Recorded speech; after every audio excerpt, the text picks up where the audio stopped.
CTs in competitive Dust 2 matches always spawn in the same 5 locations, making a pretty little C shape. The other spawns are reserved for casual matches. This one is the best spawn for A, and this one best for middle and B. Terrorists can spawn from a number of spawns in a series of C-shaped groups, with this being the best one for long A, this one for middle and short, and this one for B. Here we see these spawns again, but in the first person perspective. If you get any of these, today's your lucky day. Next, let's see where the earliest points of contact are for both teams. I know you know these already, but these are both from the best spawns and you get to see where both people are at the same time. Surely that's worth something.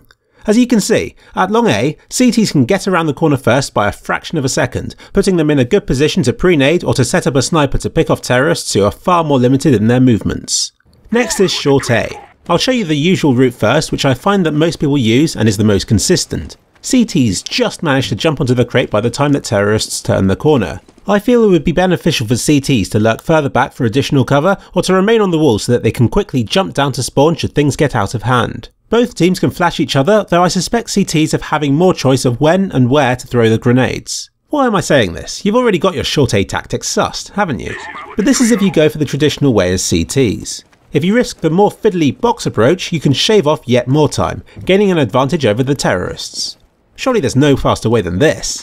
Ah, well of course there's the boosting, which is arguably even more difficult to get right than the previous method. Here's a good time.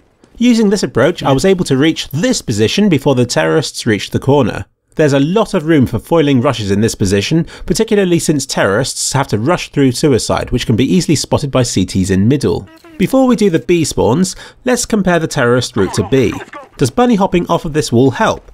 Yes, it does, but only by a fraction of a second, and it's just too inconsistent for the sake of the comparison, which is why I'll be using the ordinary jump. Despite this, terrorists are still the first to this area and will be able to set up a shot against CTs. Now, a B rush. I found that terrorists reached the corner first, but CTs had more time to set up grenades.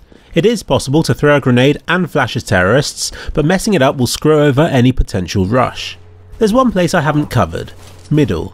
Dust 2 is a special map in this regard, since you have most likely been on both ends of an engagement here 1,000 times, and I really feel no incentive to analyse it, though if I quickly rush to B you can see that the fastest spawn crosses just before the 3-second mark. A chance shot at, or shortly after this time, may hit people.